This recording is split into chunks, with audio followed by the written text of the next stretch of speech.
So hi everybody, I am back. अरे, मैं इसलिए वापस आई हूँ क्योंकि मुझे पता है आप सब लोगों को बहुत ज़्यादा प्रॉब्लम हो रहा है कैश फ्लो स्टेटमेंट के अंदर। इसलिए मैं एक सैम्पल क्वेश्चन पेपर लेके आई हूँ जिसमें बहुत अच्छा क्वेश्चन पेपर दिया हुआ है और मैं कुछ आपको ऐसे टिप्स एंड ट्रिक्स दूंगी फॉर श्योर आप क्वेश्चन अपना बड़े आराम से अटेम्प्ट कर पाएंगे एग्जाम में। चलिए देखते हैं question.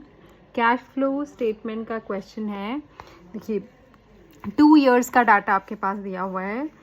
Cash flow operating activities निकालने को बोला गया है और इसी मैं आपको इस तरह की ट्रिक्स बताने वाली हूँ। सरप्लस आपके पास दिया हुआ है। देखिए, यहाँ पे आपके पास सरप्लस दिया हुआ है। Surplus that is a balance in the statement of profit and loss 75,000 और 60,000 का, यानी कि जो पिछला साल का है वो 75,000 और इस साल का 60,000। तो यानी आप इसका चेंज देखते हैं कि इस साल में क्या चेंजेस आए हैं। जो इस साल जो 60 हुआ है कम हो गया, कितने से कम हुआ है, you have to find out the change.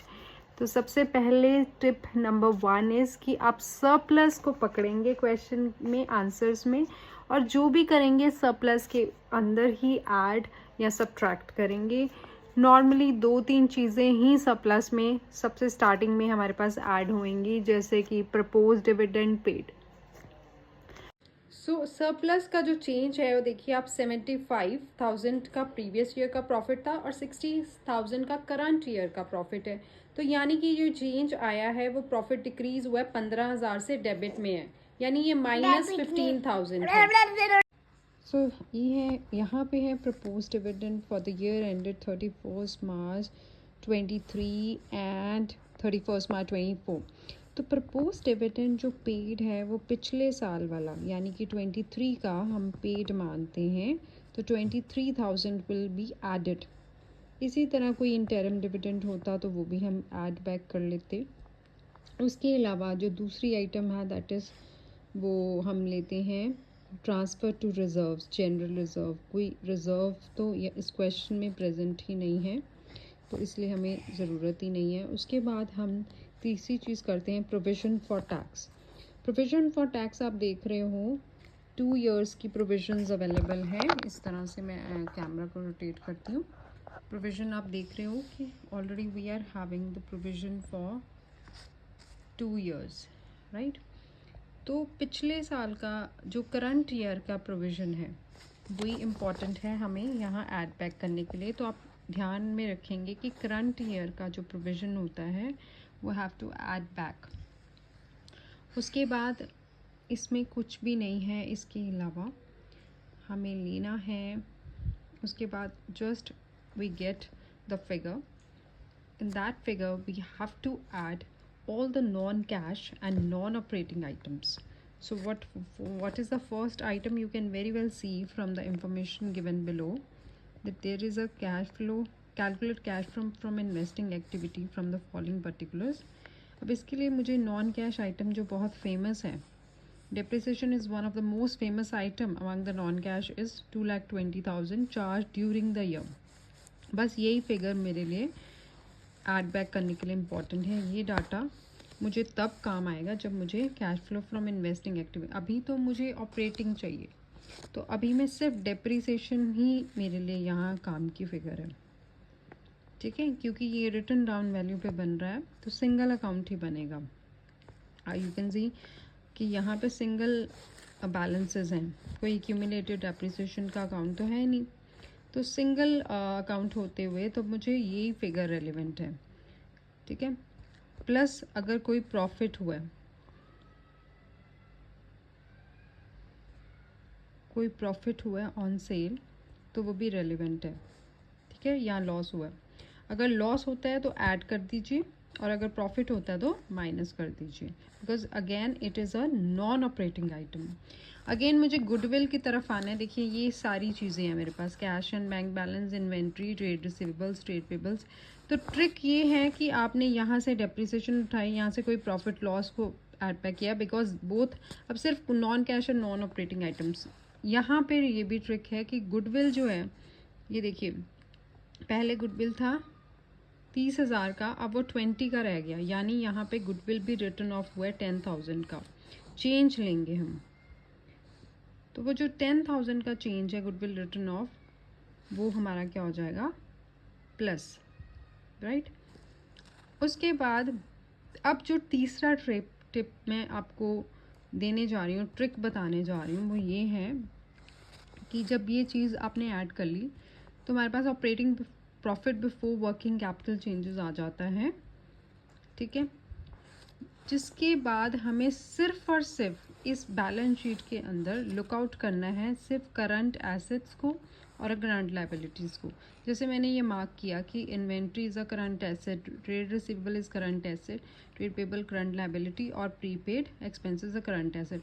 बाकी जो फर्नीचर होता, कुछ और चीज़ें होती जो फिक्स्ड एसेट्स हैं, उनको इग्नोर करेंगे। तो हमारे काम की बस यही है, क्योंकि मुझे इनके भी चेंजेस को नोट डाउन करना है। अगर इन देखिए इस क्वेश्चन में 3 लाख से 230 का रह गया एसेट, यानी एसेट जो है वो रिड्यूस हुआ है, इन्वेंट्री जो है मेरी रिड्यूस हुई है। अगर यहाँ इन्वेंट्री जो है वो रिड्यूस हो रही है तो यानी कि यहाँ पे मेरा, आप ध्यान से देखिए, यहाँ पे ये ऐड होगा, ठीक है, ये ऐड होगा क्योंकि ये रिड्यूस हुई है, तो यानी कि ये सेल हो गया होगा, और सेल होने से ये प्लस हो रहा है, इनफ्लो हुआ है, कैश का इनफ्लो हुआ है, इनफ्लो होगा तो ऐड होगा। आपको क्लियर हो गया कि क्यों ऐड कर रहे हैं हम, ठीक है। उसी तरह अगर ट्रेड रिसीवेबल्स देखें तो 2 लाख से 240 के हो गए, ये इंक्रीज़ हुआ है तो ये माइनस होगा, है ना। तो इसी तरह अगर आप प्रीपेड एक्सपेंसेस को देखें, ये भी इंक्रीज़ हुए हैं तो ये लेस होंगे, और ये ट्रेड पेबल्स जो हैं वो 60 से 80 के हो गए, इंक्रीज़ हुए हैं, तो आप प्लस कर दीजिए। बस इतना ही इफेक्ट हमें लेना है, यही टिप एंड ट्रिक है। कि उसके बाद हम आ जाते हैं लास्ट, द मोस्ट इम्पॉर्टेंट, यहाँ पे हमें इनकम टैक्स पेड डिडक्ट करते हैं हम। अब इनकम टैक्स पेड कैसे देखेंगे आप, जो प्रीवियस ईयर की टैक्स है, मतलब प्रीवियस ईयर का जो प्रोविज़न फॉर टैक्स है, यहीं पे आपको दिया होगा, ये देखिए प्रीवियस ईयर का प्रोविज़न फॉर टैक्स है 10,000 का। पहले ऊपर हमने 12,000 ऐड किया था, बट यहाँ पे हम 10,000 जो है वो डिडक्ट करेंगे, ठीक है। सिंपली 10,000 को डिडक्ट कर देंगे, क्योंकि जो प्रीवियस ईयर आप प्रोविज़न बनाते हैं, ठीक है, वही आप पे करते हैं, इट्स अ अजम्पशन। तो 10,000 आपने पे किया। तो दूसरा, अब ये उसके बाद आपकी जो भी आपकी आइटम्स हैं, लाइक अब आपका यहाँ से तो cash flow from operating activities निकल आएगा। उसके बाद इन्वेस्टिंग एक्टिविटी के लिए आपको ये अकाउंट बनाना पड़ेगा प्लांट एंड मशीनरी का, जिसमें ये ओपनिंग बैलेंस आप डेबिट साइड पुट कर दीजिए और क्लोजिंग बैलेंस आप क्रेडिट साइड पुट करेंगे।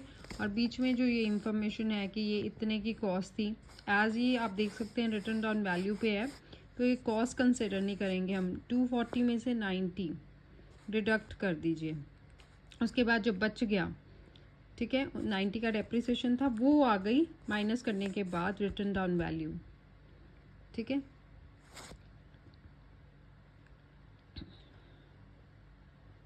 तो वो भी आप रिटर्न डाउन वैल्यू के साथ, और वो जो जितने की सेल हुई है, इसमें जो रिटर्न डाउन वैल्यू आपका आ रहा है, देखिए 240 माइनस 90 करेंगे तो कितना आ गया, 40, और यहाँ से आ गया 150 का, है ना, 150 का आ गया।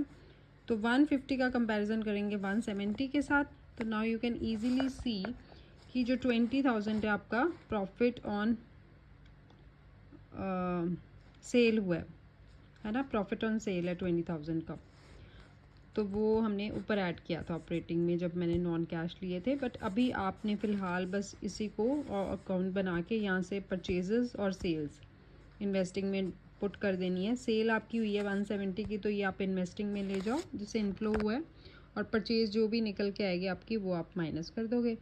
उसके बाद ये आपका आ जाएगा इन्वेस्टिंग एक्टिविटीज़ का कैश फ्लो। आई थिंक ये क्वेश्चन बहुत अच्छे से मैंने आपको समझाया, आपको समझ आ गया होगा, और इस तरह का क्वेश्चन आप अटैम्प्ट कर सकते हैं बड़े इजीली अपने एग्ज़ाम में।